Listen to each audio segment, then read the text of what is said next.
College ফেস্টে star নিয়ে আসা, এই ট্র্যাডিশনটা যদি কেউ চালু করে থাকে তার নাম হচ্ছে সজল ঘোষ। আশা ভোসলে বলো, আদনান সামি বলো, যারা যারা আমার সিটিতে সেই সময় পড়েছেন একটু চেক করে নেবেন।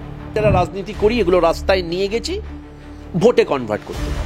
আর মমতা বন্দ্যোপাধ্যায় তো একটা কথা প্রত্যেকবার নির্বাচন এলে বলেন, 294টি আসনেই আমিই প্রার্থী, যা হবে না কেন আপনারা আমায় দেখে ভোট দিন। এরা যারা আছে এরা হচ্ছে এলিতেলি। নির্ভয়া কাণ্ডের পর ভারতবর্ষে একটা আইন আছে, মহিলাদের, সেটা ছাত্রী হতে পারে, শিক্ষিকা হতে পারে, শিক্ষাকর্মী হতে পারে বা নর্মাল কর্মী হতে পারে, তাদের সঙ্গে যদি যৌন হেনস্থা হয় তাহলে প্রাথমিক সিদ্ধান্ত অনুযায়ী সেখানকার যে আধিকারিক he or she should be suspend হয়েছে।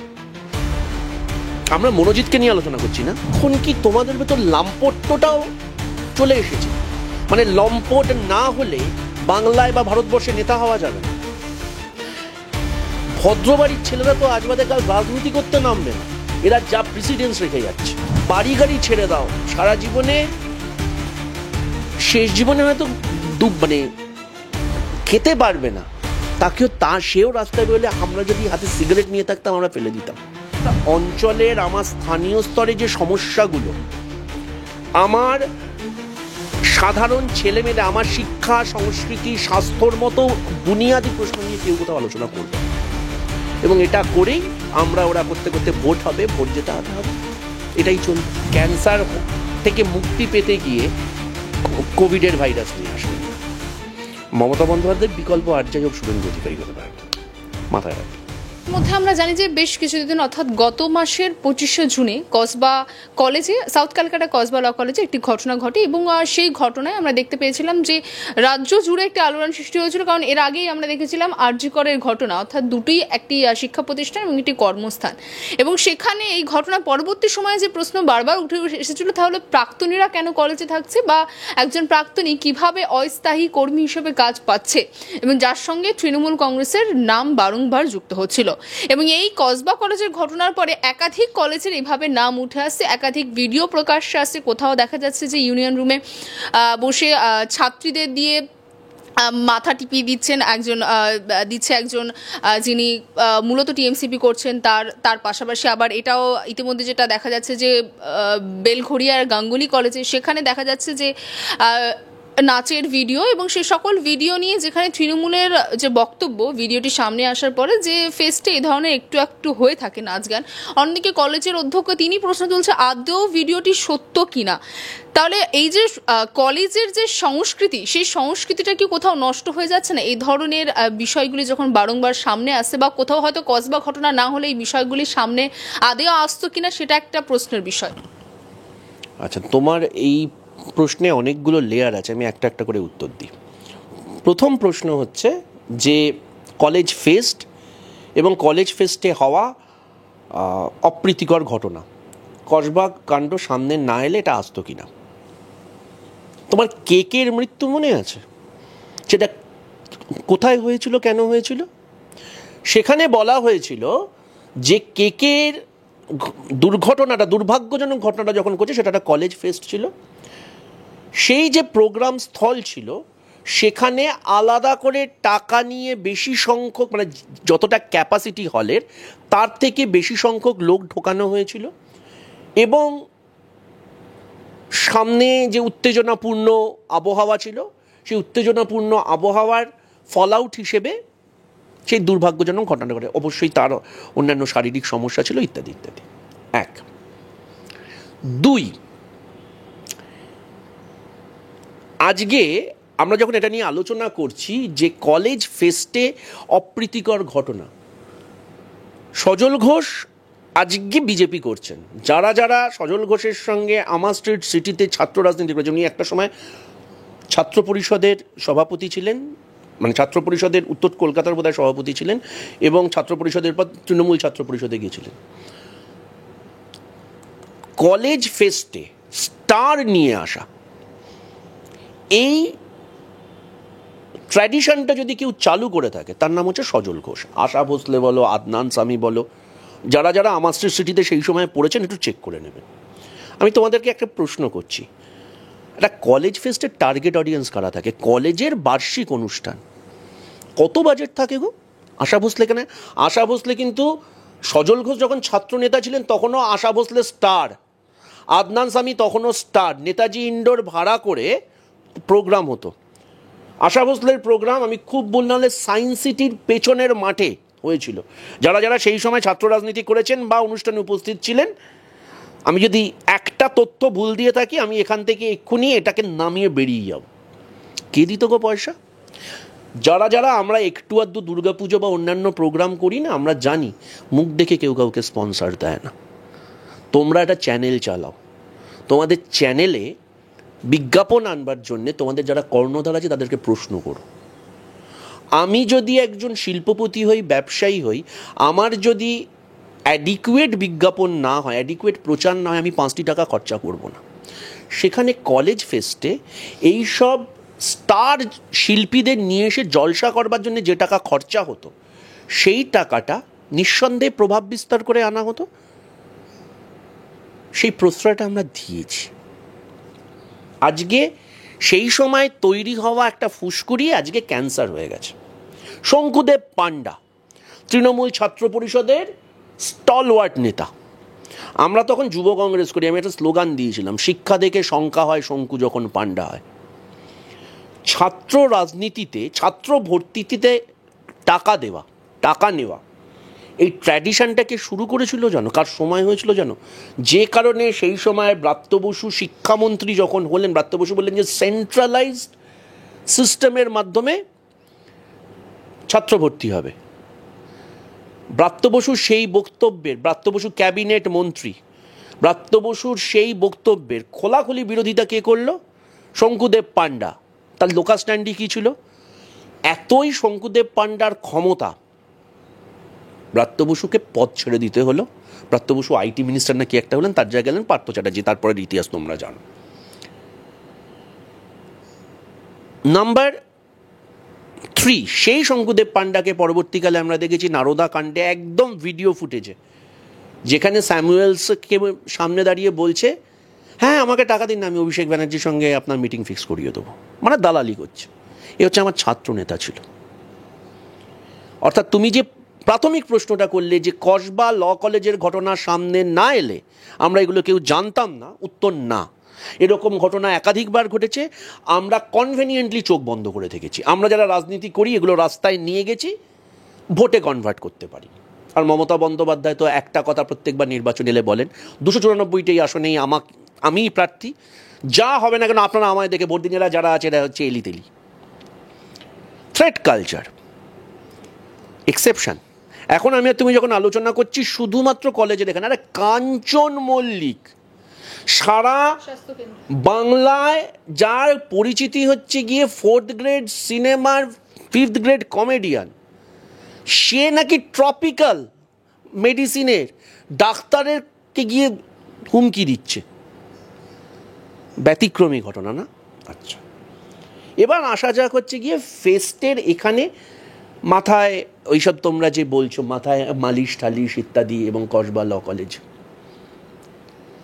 প্রথম কথা, সায়ন ব্যানার্জি মানে সিপিএমের সায়ন ব্যানার্জির মামলার সুবাদে যে সিদ্ধান্তটা নেওয়া হয়েছে যে যতদিন না নির্বাচন হচ্ছে ইউনিয়ন রুমগুলো বন্ধ। আমার প্রাথমিক প্রশ্ন যে মামলাটা যদি নাও হতো, ইউনিয়ন রুমটা খোলা কেন ছিল?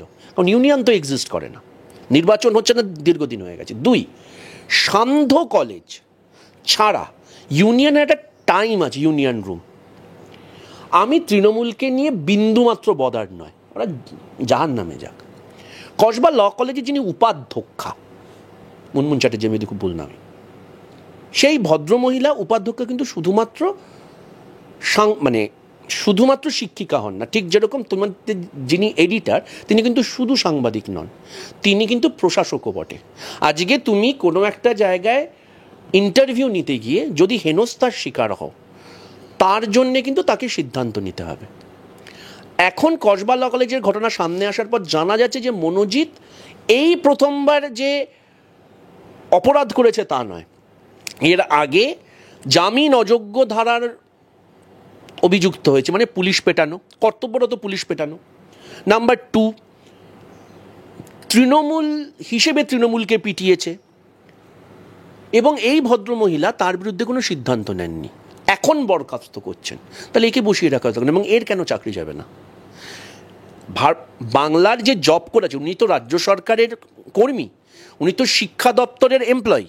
শিক্ষা দপ্তরের জব কোড অনুযায়ী শিক্ষাস্থান বা কর্মস্থানে আমার যদি সুরক্ষা না দিতে পারি, আমি নির্ভয়া কাণ্ডের পর ভারতবর্ষে একটা আইন আছে, মহিলাদের, সেটা ছাত্রী হতে পারে, শিক্ষিকা হতে পারে, শিক্ষাকর্মী হতে পারে, বা নর্মাল কর্মী হতে পারে, তাদের সঙ্গে যদি যৌন হেনস্থা হয়, তাহলে প্রাথমিক সিদ্ধান্ত অনুযায়ী সেখানকার যে আধিকারিক, he or she should be suspend হয়েছে। আমরা মনোজিৎকে নিয়ে আলোচনা করছি না। এই যে আমরা ওভারঅল, তুমি প্রশ্ন করলে বাংলার সংস্কৃতি গত দুদিন আগে ক্রান্তি ব্লক জলপাইগুড়ি আমরা কি দেখলাম? অসম্ভব সুন্দর সৌজন্য, জঙ্গলের মাঝখানে দাঁড়িয়ে তৃণমূলের পঞ্চায়েত সমিতির প্রধান এবং বিজেপির মহিলা মোর্চার নেত্রী একসঙ্গে বসে গাড়িতে বসে মদ খাচ্ছে, সেটা নিয়ে সব সংবাদ মাধ্যমে এসে গেল। বাইরে বেরিয়ে এ ওকে বাপমা তুলে খিস্তি মারে, ওকে বাপমা তুলে বসে, ওই যে আমরা বলি না, সকালে তৃণমূল, বিকেলে পদ্মফুল, দিনের শেষে আপনি এপ্রিল ফুল। ওভারঅল সংস্কৃতিটা কোথায় যাচ্ছে বলো তো? আমি কোনোদিন বিজেপিকে ভোট দেব না, কিন্তু বিজেপি হরিপদ শাস্ত্রীর দল, সেই বিজেপি দলের এখন যিনি সভাপতি, অসম্ভব সুন্দর কবিতা বলেন, অসম্ভব সুন্দর বক্তব্য রাখেন, এবং উনি ব্যক্তিগতভাবে বাংলায় যারা সংস্কৃতি মনস্ক মানুষ তাদের অনেকেরই পছন্দের মানুষ। ভদ্রলোক যেই মুহূর্তে সভাপতিত্বে সভাপতি পদ পেলেন, ওনার কোনো এক প্রাক্তন বান্ধবী আবার লাইমলাইটে চলে এলো, এবং তাদের যা রগরগে কথাবার্তা, যা আদিরসাত্মক হোয়াটসঅ্যাপ, মার্কেটে এসে গেল।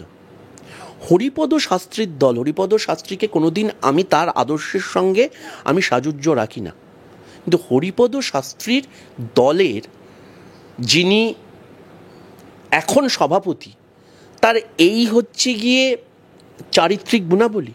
এবং এটা আমি অভিযোগ করিনি, কে অভিযোগ করেছিল জানো? তথাগত রায় বলেছিলেন কামিনী কাঞ্চন। বিজেপি ব্যতিক্রম। বিজেপি সরকার যাকে রাজ্যপাল করে পাঠালো, সেই রাজ্যপালের রাজভবনে কর্তব্যরত একজন কন্ট্রাকচুয়াল মহিলা, তিনি যৌন হেনস্থার অভিযোগ করলেন। আর শুনতে পাচ্ছ সেই ঘটনাটা নিয়ে? নিজেদের ভেতরে ভেতরে কি সেটিং হয়ে গেল আমরা জানি না। কার্তিক মহারাজ পদ্ম পুরস্কার প্রাপ্ত। কুইড প্রো কুয়ো বলে একটা আইন আছে, অর্থাৎ ক্ষমতার উপলক্ষে কিছু পাইয়ে দেওয়ার আছিলায় আমি যদি কাউকে হেনস্থা করি, তাকে বলে কুইড প্রো কুয়ো। ধরো আমি তোমার পদোন্নতি করে দেবো, বা তুমি আমার সঙ্গে একটা সম্পর্ক রাখো, বা কিছু একটা করো, বা হোয়াট এভার, আমি তোমার কিছু স্বার্থের সুবিধা করে দেবো। কার্তিক মহারাজের বিরুদ্ধে যে অভিযোগটা আছে, সেই অভিযোগটা হচ্ছে এটা। নির্ভয়া কাণ্ডের পর যখন 0 FIR এটা হয়েছিল, চেক করে নিও, দর্শকদেরও বলছে একটু চেক করে নেবেন, যারা একটু বাদেই ট্রোল করতে নেমে পড়বেন, এই ঘটনা না আপনার বাড়ির মেয়ের সাথেও হতে পারে। 0 FIR বলে একটা কনসেপ্ট আছে, সেখানে বলা হয় যে ধরে নাও তোমার বিরুদ্ধে কোনো এক প্রভাবশালী ব্যক্তি আছে, তোমার সঙ্গে যে ঘটনাটা ঘটেছে সেটা ডোমকলে, তুমি দিল্লিতে গিয়ে FIR করতে পারো, এটা নিয়ম। এই স্বাধীনতাটা দেওয়া হয়েছিল নির্ভয়া কাণ্ডের পর। হয়েছে একটাও প্রশাসনিক FIR হয়েছে? কার্তিক মহারাজ উল্টে কোর্টের কাছে অ্যাপিল করেছে যে ওনার ছবি, নাম সোশ্যাল মিডিয়ায় ব্যবহার হওয়ার জন্যে ওনার ব্যক্তিগত সম্মানহানি হচ্ছে, ছ্যাবলামো হচ্ছে। তৃণমূল গেল, বিজেপি গেল, বংশগোপাল চৌধুরী গত কয়েকদিন আগে শুনলাম তন্ময়বাবু ক্ষেত্রেও নাকি ওরকম ঘটনা ঘটেছে। তুমি বিশ্বাস করো নিলাম, আমি একটি মেয়ের বাবা, আমার পরিবারের লোকজন অদূর ভবিষ্যতে যদি আমাকে বলে যে আগে রাজনীতিবিদদের সঙ্গে চুরি নামক যে ঘটনাটা বা চুরি নামক দুর্ঘটনাটা সংযুক্ত করা হতো, এখন কি তোমাদের ভেতর লাম্পট্যটাও চলে এসেছে? লম্পট না হলে বাংলায় বা ভারতবর্ষে নেতা হওয়া যাবে না। ভদ্রবাড়ির ছেলেরা তো আজ বাদে কাল রাজনীতি করতে নামবে না, এরা যা প্রেসিডেন্স রেখে যাচ্ছে। একদিকে মনোজিতের মতো কুঁচো নেতারা, যাদেরকে কানের গোড়ায় একটা থাবড়া মারলে কালকে তৃণমূল যদি না থাকে রাস্তায় ভিক্ষে করতে হবে, যাদের ছাত্র হিসেবে কোনো যোগ্যতা নেই, পারিষদের ভাগ হওয়ার খুব ইচ্ছে, তারা একদিকে রয়েছে। উল্টো দিকে কার্তিক মহারাজের মতো হিন্দু হৃদয় সম্রাট, কার্তিক মহারাজের মতো পদ্ম পুরস্কার প্রাপ্ত মানুষরা যৌন হেনস্থার অভিযোগে অভিযুক্ত। কোন দিকে যাব বলো তো আমরা? বাংলাটাকে মানে ধ্বংস করে দেওয়া ছাড়া, এই বাংলার অনেক কিছু ছিল না, শিল্প ছিল না। মানে বম্বের মতো তুমি রাস্তায় বেরোলেই 5 মিনিট অন্তর একটা অডি মার্সিডিজ তুমি খুঁজে পাবে না, কোনো দিনই পাবে না। দিল্লির মতন এখানে প্রচুর কানেকশানওয়ালা, তুই জানিস আমার বাবাকে, তুই জানিস আমি দিল্লিতে দুটো লোকের সঙ্গে ঝামেলা হলে এই বক্তব্য আসে। বাংলায় যেটা ছিল শিক্ষিত মধ্যবিত্ত মূল্যবোধ ছিল। বাংলায় আমরা জানতাম যে যে লোকটা টিউশনি করে রাস্তা দিয়ে যায়, যে হয়তো সারা জীবনে বাড়ি গাড়ি ছেড়ে দাও, সারা জীবনে শেষ জীবনে হয়তো মানে খেতে পারবে না, তাকেও সেও রাস্তায় বেরোলে আমরা যদি হাতে সিগারেট নিয়ে থাকতাম আমরা ফেলে দিতাম। আমি যে জায়গা থেকে আসি বসিরহাট, সেখানে শিক্ষক, আমি তাদের নাম বলবো না এখন, তারা ইনস্টিটিউট শিক্ষক সারা জীবন ফ্রিতে পড়িয়ে গেছেন। আমরা যে স্কুলে পড়েছি, আমি খেয়ার স্কুলের প্রাক্তনী, সেই স্যারদের হয়তো ঝাঁ চকচকে বাড়ি ছিল না, স্যারদের হয়তো বাড়ির সামনে গাড়ি ছিল না, কিন্তু সেই স্যারদের বাড়িতে যখন আমরা পড়তে যেতাম, তারপর সেখান থেকে স্কুলে আসতে হবে, হয়তো সকালবেলা খাওয়া হয়নি, আমাদের মুখ দেখে স্যাররা বুঝতে পারতেন, আমাদেরকে খাইয়ে বাড়ি পাঠাতেন। এই মূল্যবোধ নিয়ে আমরা বড় হয়েছি। আজকে যেখানে যাচ্ছি, আজকে সেই শিক্ষক ছাত্রের সম্পর্কটা এরকম হয়ে গেছে যে সেই শিক্ষককে ছাত্র ঘুরে দাঁড়িয়ে বলছে যে আপনার চাকরিটা ঠিকঠাক তো, পয়সা দিয়ে পাননি তো। উল্টো দিকে সেই শিক্ষকের বাড়িতে একা মেয়েকে পাঠাতে বাবা মা ভয় পাচ্ছে।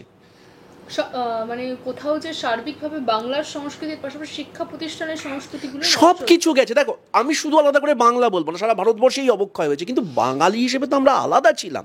আমি একথা একবারও বলছি না যে মানে ভারতবর্ষের অন্যান্য জায়গায় অসম্ভব কুসুমাস্তীর্ণ ঘটনা ঘটছে, সেটা বিহারে দেখো, হরিয়ানায় দেখো, কিন্তু ওরা বাংলায় 36 পেয়েছে বা ওরা ইতিহাসে 23 পেয়েছে বলে আমাদের অঙ্কে ফেল করাটা জাস্টিফাই হয় না। আজকে আমরা বাঙালি হিসেবে আমাদের কিচ্ছু ছিল না, কিন্তু আমাদের একটা আত্মসম্মান বোধ ছিল। রাস্তার মোড়ে তুমি ভাবো তো, নিলাম তুমি যখন ছোট ছিলে, আমি যখন ছোট ছিলাম, বা ও যখন ছোট ছিল, রাস্তার মোড়ে পাড়ার কাকা জ্যাঠারা থাকতো, যারা রাস্তায় দাঁড়িয়ে থাকতো, যারা হয়তো ডকে বসে আড্ডা মারতো, তাদের হাতে হয়তো দামি মোবাইল ফোন ছিল না, কিন্তু সেইখানে দাঁড়িয়ে তারা হয়তো চা খেত। যেই মুহূর্তে আমরা জানতাম তারা আমাদের পাড়ার অভিভাবক, রাস্তায় সিগারেট নিয়ে বেরোলে সেই ছেলেমেয়েরা আজকে মানে ওই কাকা জ্যাঠাদের দেখলে আমরা সিগারেটটা ফেলে দিতাম।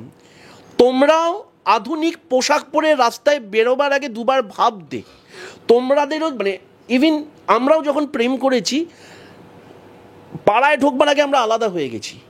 এটা কিন্তু সম্ভ্রম থেকে, ভয় থেকে নয়। আমার বাবাই শুধুমাত্র আমার গার্জিয়ান ছিলেন না, আমি ভুল করলে আমার পাশের বাড়ির কাকুরও সেই নৈতিক অধিকারটা ছিল আমার কানটা মুলে দেওয়ার। আজকে সেই মোড়ের মাথা থেকে এই লোকগুলো সরে গেছে, তার জায়গায় কানে দুল, হাতে বালাওয়ালা এক ধরনের বাইকওয়ালা, এক ধরনের তোলাবাজ যুব সমাজ এসে দাঁড়িয়েছে, যারা রাস্তায় তোমরা যখন বেরোচ্ছ তোমাদেরকে টিটকিরি করা হচ্ছে, তোমাদের হাত ধরে টানা হচ্ছে। তাদেরকে তোলাবাজ বানাচ্ছে কারা? তাদেরকে তোলাবাজ বানাচ্ছে এই প্রশ্রয় এবং প্ররোচনায় যারা শাসনে আছে বা সেই অঞ্চলের যারা স্ট্রং ম্যান। কেন বলো তো? এটা একটা ইকোসিস্টেমের মতো। শাহজাহান, আমি তোমার শাহজাহানের একটা কেস স্টাডি বলি, তোমার বুঝতে সুবিধা হবে। Rome was not built in a day. Shahjahan কী ছিল গো? শাহজাহান সিপিএমের সময় শাহজাহান ক্যাডার ছিল, ভোট এটা করতো। সেখান থেকে জেলা পরিষদের সদস্য হওয়ার যে উত্তরণটা কার প্রশ্রয় হলো? মমতা বন্দ্যোপাধ্যায় বুঝে গেছেন তুমি যদি ভোট জোগাড় করে দিতে পারো আমাকে, তোমার 7 খুন মাপ। এই যে মমতা বন্দ্যোপাধ্যায়কে বলছি, অনুব্রত মণ্ডল বলো বা শুভেন্দু অধিকারী বলো, এই ফ্র্যাঙ্কেনস্টাইনগুলো তো মমতা বন্দ্যোপাধ্যায়ের ল্যাবে তৈরি। শুভেন্দু অধিকারী তো আর আকাশ থেকে পড়েননি, অর্জুন সিং তো দেব শিশু নন। এই মানুষগুলো আজকে যে পার্টির হয়েই একে হাঙ্গেল বা বাংলা সিনেমার নির্মল কুমারের মতো বিবেকের কথা বলুক না কেন, তারা অসম্ভব অর্থনৈতিক জ্ঞান সম্পন্ন, অসম্ভব শিক্ষাবিদ, একটা দারুণ 5 বছরের পরিকল্পনা দিতে পারেন। এগুলো এদের কিন্তু ক্যাপাসিটি নয়। এদের ক্যাপাসিটি এরা টাকা তুলতে পারে, এদের ক্যাপাসিটি হচ্ছে এরা সিন্ডিকেট করতে পারে, এদের ক্যাপাসিটি হচ্ছে এরা তোমায় ভোটে জিতিয়ে আনতে পারে বাই হুক আর বাই ক্রুক। সব্যসাচী দত্ত, যার বিরুদ্ধে আমি নিজে ভোটে দিলাম বিধানসভায় 2021-এ, সে বিধানসভায় দাঁড়িয়ে, না মানে অন্য কোথাও নয়, এমন নয় চায়ের দোকানে দাঁড়িয়ে বলেছে, বিধানসভায় দাঁড়িয়ে 2021 নির্বাচনের আগে, তখনও তিনি তৃণমূলের বিধায়ক, তিনি বলেছিলেন সিন্ডিকেট বন্ধ হলে সরকার 2 দিনে পড়ে যাবে। কোনো ব্যবস্থা নেওয়া হয়েছে?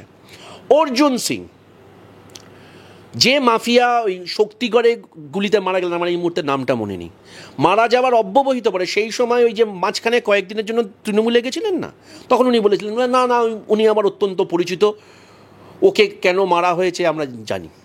এখন বিজেপিতে আসবার পর উনি বলছেন ভাটপাড়া পুলিশ স্টেশনের সামনে ড্রাগস বিক্রি হচ্ছে। তুমি সাংসদ ছিলে, তুমি বিধায়ক ছিলে, তোমার কথায় তোমার দাবি অনুযায়ী ব্যারাকপুরে বাঘে গরুতে 1 ঘাটে জল খায়, তা কেন তুমি করতে পারছো না? তোমার অ্যাক্সেস সেন্ট্রাল মিনিস্ট্রি পর্যন্ত আছে, নার্কোটিক্স ডিপার্টমেন্টকে দিয়ে রেড করাও, তোমার কাছে যদি ক্লাসিফাইড ইনফরমেশন কে বারণ করেছে? আমরা থাকবো তোমার সাথে। সমস্যাটা কোথায় হয়ে গেছে? যদি তুমি প্রশ্ন করলে যে কারা এদেরকে তোলাবাজ বানাচ্ছে, যারা যেখানে ক্ষমতায় আছে। It is not about Trinamool, it is not about Congress, it is not about CPM. রাস্তায় নেতা বেরোলে পেছনে যে বাইক বাহিনীটা হয় না, তুমি বিশ্বাস করো, তুমি যদি একজন উপার্জনক্ষম মানুষও তুমি বাইক বাহিনীতে থাকবে না, কারণ সেই সময় তোমার অফিসে হাজিরা দিতে হবে, না হলে তুমি নোপে হয়ে যাবে। বাইক বাহিনীতে আছো মানে তোমার উপার্জন নেই, তাই তুমি বাইক বাহিনীতে আছো, মুখ দেখে বাইক বাহিনীতে আছো। তোমাকে বাইকের তেলটা না দিলে তুমি বাইক বাহিনীতে আসবে? বাইকের তেলটা তোমার উপার্জন কোথায় থেকে হচ্ছে? তোমার ব্যাপারটা একটা সাইকেল। বাইক বাহিনীর ভয় দেখিয়ে নেতা বেআইনিভাবে টাকা আয় করছে, সেই টাকা দিয়ে বাইক বাহিনী পুষছে, সেই বাইক বাহিনী এই লাইসেন্সটা পাচ্ছে, যেহেতু আমি তোকে কিছু দিতে পারছি না, তুই এখানে যা খুশি করে। তো একটা উদাহরণ দিই, লেক টাউনে বসে আছি আমরা, লেক টাউন ভিআইপির চারদিকে দেখবে অনেকগুলো গাছ আছে, সেগুলো হচ্ছে কিন্তু যথেষ্ট পুরনো গাছ, এবং বাংলার বন দপ্তরের নিয়ম অনুযায়ী তুমি পুরনো গাছ কাটতে পারো না। ওখানকার যিনি কাউন্সিলর আছেন, আগে সুজিত বোসের খুব আস্থাভাজন ছিলেন মানুষ বলে, তারপরে এখন সে অন্যদিকে মুভ করে গেছে, কিন্তু তৃণমূলেই আছে, যার জন্যে 215 বাস স্ট্যান্ডে একটা সময় প্রচণ্ড মারামারি হয়েছিল। সে বৃদ্ধাঙ্গুষ্ঠ দেখিয়ে এই গাছগুলো কাটাচ্ছে, কাটিয়ে অনুগামীদের দিয়ে বেঁচে দিচ্ছে, কারণ সে আর অন্য কোনোভাবে টাকা দিতে পারছে না। আমার বন দপ্তর নেই, আমার বনমন্ত্রী নেই, ওই যে বললাম মগের মুলুক চলছে, এবং আমরাও খুব কনভেনিয়েন্টলি এগুলোকে অ্যাকসেপ্ট করে নিয়েছি। এবং আমি তোমার এখানে দাঁড়িয়ে এখানে দায়িত্ব নিয়ে বলে গেলাম সামনের বছর নির্বাচন আছে, তুমি বিশ্বাস করো, হিন্দু শুনবে, মুসলিম শুনবে, তুমি বাংলাদেশি অনুপ্রবেশ হচ্ছে কি হচ্ছে না সেটা নিয়ে হচ্ছে, বাংলা নিজের মেয়েকে চাইছে কিনা সেগুলো শুনবে, এগুলো সব গুরুত্বপূর্ণ তথ্য। কিন্তু আমার অঞ্চলের, আমার স্থানীয় স্তরে যে সমস্যাগুলো, আমার সাধারণ ছেলেমেয়েদের, আমার শিক্ষা, সংস্কৃতি, স্বাস্থ্যর মতো বুনিয়াদি প্রশ্ন নিয়ে কেউ কোথাও আলোচনা করবে না, এবং এটা করেই আমরা ওরা করতে করতে ভোট হবে, ভোট যেতে হবে, এটাই চলবে, আনফর্চুনেট। তাই আপনারা যারা উল্টো দিকে আছেন, আপনারা মাথায় রাখুন, এসএসসির যে 26,000 রায়টা হয়েছে না, সেটা কংগ্রেস করেনি, তৃণমূল করেনি, সিপিএম করেনি, বিজেপি করেনি, আরএসপি করেনি, কেউ করেনি। এই বাংলার কিছু নাম না জানা ছেলে নিজের চাকরির অধিকার ঝড় জল উপেক্ষা করে রাস্তায় বসে থেকে সেই রায়টা ছিনিয়ে এনেছে। মানুষ চাইলে সব পারে। আপনারা যদি মনে করেন শিক্ষিত যুব সমাজের রাজনীতিতে আসা উচিত, দয়া করে আইপিএলের জুয়ো খেলবেন না। এরা কি জিতবে এটা ভাববেন না, ভাবুন এরা জেতা উচিত কিনা। এটা আমি হতে পারি, সেটা আমি না হতে পারি। দেখুন, যাকে রাস্তায় দেখে আপনি বাড়ির ছেলেটাকে বলতে পারবেন বড় হয়ে এর মতো হওয়ার চেষ্টা করবি, যেটা বিধান রায়কে দেখে বলা যেত। তিনিও আমার জনপ্রতিনিধি ছিলেন। আজকে বিধান রায়ের জায়গায় যদি মমতা বন্দ্যোপাধ্যায় এসে থাকে, আপনারা এনেছেন, এই অবনয়নটা আপনাদের জন্য হয়েছে। দয়া করে তার জায়গায় মানে ক্যান্সার থেকে মুক্তি পেতে গিয়ে কোভিডের ভাইরাস নিয়ে আসবেন না। মমতা বন্দ্যোপাধ্যায়ের বিকল্প আর যাই হোক শুভেন্দু অধিকারী হতে পারে না, মাথায় রাখবেন। আরো ভালো ভালো খবর দেখতে সাবস্ক্রাইব করুন বাংলা হান্টের ইউটিউব চ্যানেল। বাংলা হান্টের আরো খবর দেখতে নজর রাখুন। বাংলা খবর মানেই বাংলা হান্ট।